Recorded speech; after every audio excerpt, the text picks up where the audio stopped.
Nous allons nous intéresser maintenant aux structures de boucles. Les boucles sont en effet très intéressantes en programmation, dès lors qu'on doit générer à plusieurs reprises la même partie de programme. Voyons dans un premier temps une boucle de base qui sera matérialisée par la suite par une structure while. La structure, comme vous pouvez le voir sur l'organigramme ici, comporte une première phase d'initialisation du compteur. Il est en général opportun d'attribuer en fin de compte à une variable cette fonction de compteur, donc en l'occurrence. Ensuite, nous passons dans la boucle où il y a une condition qui s'appelle la condition de boucle.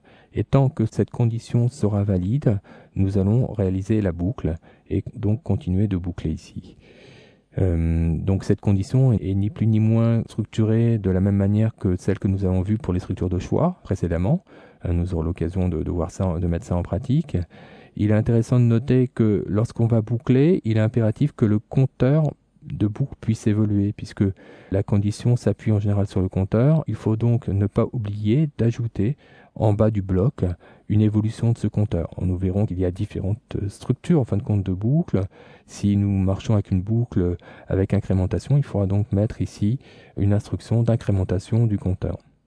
Voilà, dès lors, le compteur va évoluer et on va arriver à un moment où la condition ne sera plus valide et dans ce cas-là, le programme prendra le chemin de la sortie et continuera de faire les instructions qui suivent cette boucle. Pour illustrer l'utilisation de la boucle while, nous allons mettre en place une structure qui affiche le nombre de tours qu'il reste encore à le parcourir. Nous allons donc commencer par initialiser un compteur comme nous l'avons indiqué précédemment. Donc nous allons prendre i par exemple pour compteur. Nous allons l'initialiser à 5 pour réaliser donc 5 tours de boucle. Et nous allons commencer à saisir donc notre boucle while ici et à mettre à l'intérieur de la parenthèse de la boucle while la condition de boucle. Donc je vous rappelle que la condition de boucle est la condition qui doit être respectée si la boucle doit continuer de tourner. Dès que cette expression n'est plus respectée, dans ce cas-là, on sort de la boucle. Les instructions du corps de boucle doivent être encadrées sous forme d'un bloc. Donc nous allons mettre nos accolades en place, comme nous les avions utilisées d'ailleurs pour les structures de choix. Je vous rappelle que les accolades servent à regrouper plusieurs instructions ensemble pour former qu'une seule entité. Et nous allons indiquer ici les instructions qui vont être réalisées dans ce corps de boucle. La première, donc, comme je vous disais précédemment, nous allons indiquer combien de tours il reste.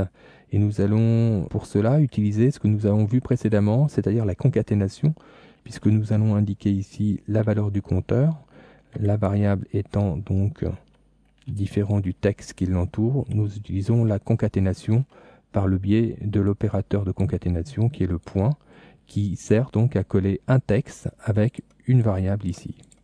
Voilà. Donc encore donc n tours pour sortir. Voilà. Nous allons profiter pour intégrer dans ce texte une instruction, du moins une balise BR, de sorte à générer un retour à la ligne pour que tout ça s'affiche sur des lignes différentes. Nous avons vu déjà la possibilité d'intégrer du BR dans des échos pour générer des balises HTML.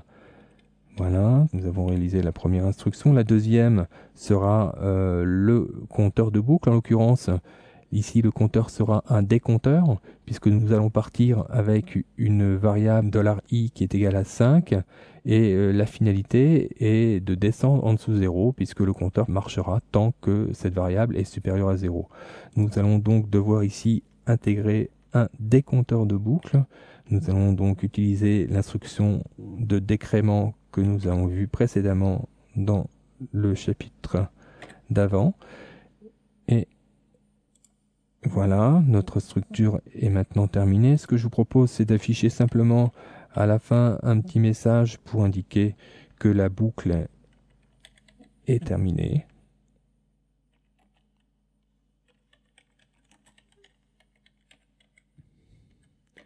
Notre programme est maintenant opérationnel, nous allons pouvoir le tester. Nous allons l'enregistrer donc dans notre répertoire de structure. Nous allons le nommer boucle while. Voilà. Et nous allons le tester dans le navigateur.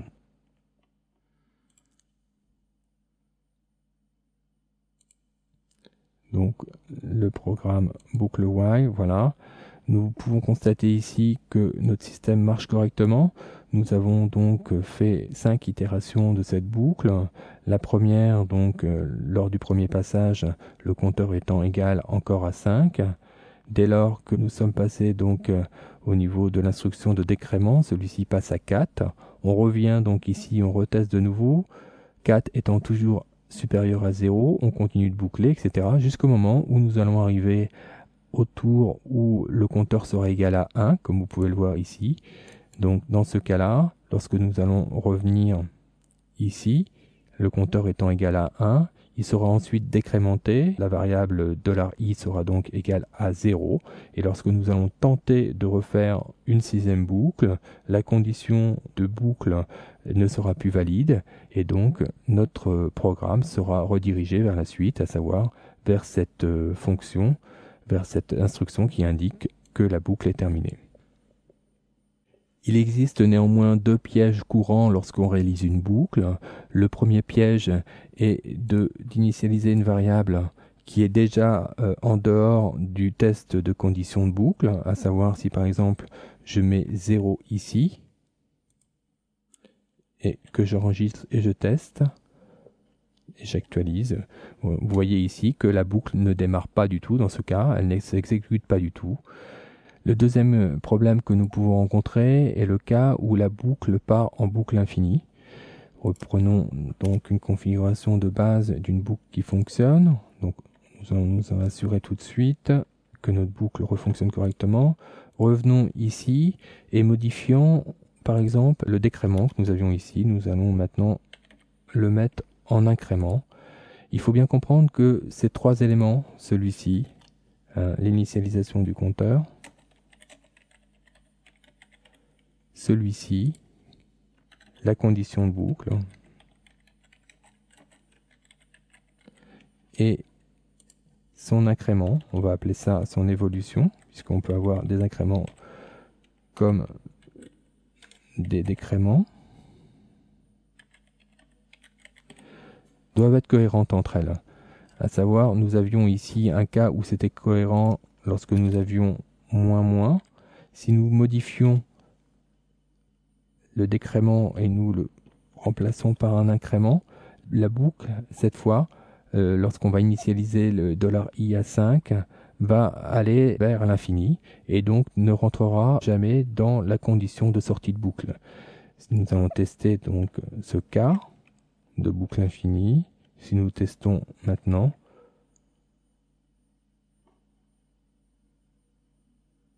vous voyez que le système donc sature et a du mal à l'afficher. Il l'affichera peut-être jamais d'ailleurs.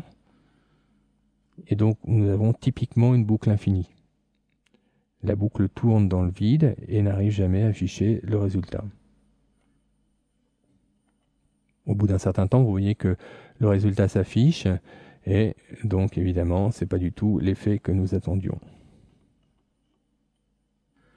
Je vous propose maintenant d'illustrer le fonctionnement d'une boucle avec une application plus concrète. Cette première application étant très simple et avait surtout une vocation pédagogique. Nous allons maintenant voir comment réaliser dynamiquement un tableau HTML. Nous allons donc commencer par créer la structure d'un tableau HTML. Donc, nous allons faire un simple tableau.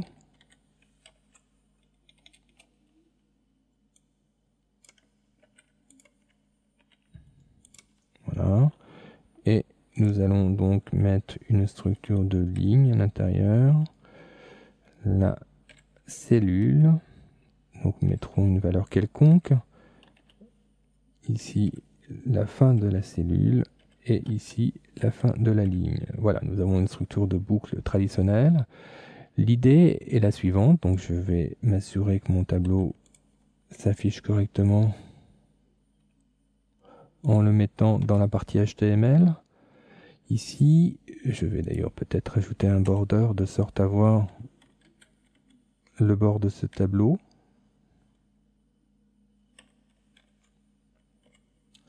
Voilà. Je vais en profiter d'ailleurs pour remettre ma boucle en état, pour éviter qu'elle parte en vrille de nouveau. J'enregistre tout ça, je regarde la structure de mon tableau. Voilà, nous avons un tableau d'une cellule, une colonne, donc qui s'affiche ici dans notre navigateur. Le but maintenant, ça va être de réaliser donc un tableau dynamiquement d'une seule colonne. Et nous mettrons par exemple le numéro du compteur à l'intérieur. Revenons maintenant dans l'éditeur et voyons comment nous pouvons intégrer ce tableau pour le générer dynamiquement. Il faut bien comprendre que nous allons donc placer la fin de tableau à la fin de notre programme PHP. Le programme PHP, lui, aura pour mission d'exécuter donc autant de lignes que l'on désire. Nous allons donc générer cette partie dans notre boucle à la place du système que nous avions précédemment. Le compteur de boucle est toujours d'actualité. Je vous propose de, comme je vous l'avais suggéré avant, de mettre ici le compteur de boucle comme valeur, donc $i, voilà, avec donc un opérateur de concaténation. Voilà, notre système est maintenant opérationnel. Nous avons donc ici le début de la balise du tableau, ici la fin de cette balise de tableau, et ici nous avons donc notre petit script PHP qui, lui, va nous générer, autant de lignes qu'il y aura de boucles de programmées. Nous allons tout de suite tester ce système dans le navigateur. Et vous voyez que nous générons donc un tableau de 5 lignes, comme nous l'avions prévu initialement. Si nous observons le code qui est ainsi généré, nous apercevons que nous avons bien 5 fois le même code de la ligne. Donc là, la première fois, la deuxième fois, etc. Nous avons 5 fois le code de la ligne qui permet donc d'afficher les 5 lignes que nous voyons ici dans le tableau HTML. Voyons maintenant le cas où nous avons ici une boucle qui ne démarre pas. Donc nous avons initialisé notre compteur à 0. Si nous enregistrons notre programme et nous le testons maintenant, nous avons donc aucune boucle qui démarre. Et si nous regardons le code, il y a cependant une structure de tableau qui est envoyée dans la page HTML. Évidemment, cette structure n'est pas du tout compatible au W3C puisque nous avons une structure de tableau qui est vide. Il faut donc éviter de générer ce style de structure.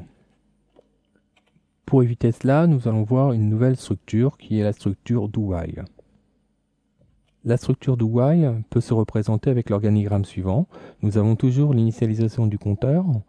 Ici, par contre, nous avons l'exécution du bloc qui est placé avant la condition de boucle. Donc, cela permettra, même si la condition n'est pas valide dès le premier tour, d'exécuter au moins une fois un tour de boucle. Nous allons donc maintenant appliquer cela à notre cas et modifier donc notre programme en rapport pour éviter qu'une structure de tableau ne possédant pas de structure TR et TD puisse être générée par la suite. Pour modifier notre programme, nous allons donc devoir placer la condition en fin de bloc et introduire le début du bloc avec le mot-clé do, donc d'où le nom de la boucle do-while. Il faut faire attention de bien indiquer cette fois, ce qui est un peu déstabilisant quelquefois, un point virgule ici qui clôture en fin de compte la structure do-while. Voilà. Cette structure a été modifiée et nous allons maintenant la tester dans le navigateur. Et comme vous pouvez le constater, cette fois, dans les mêmes conditions, à savoir en demandant donc en initialisant le compteur à 0, avec cette nouvelle structure do-while, le système génère malgré tout un tableau qui possède un minimum d'une ligne. Donc nous pouvons voir ici que cette fois le code généré est compatible W3C puisqu'il comporte bien une balise table, une fin de balise et donc une ligne minimale comme nous pouvons le voir ici dans le code source.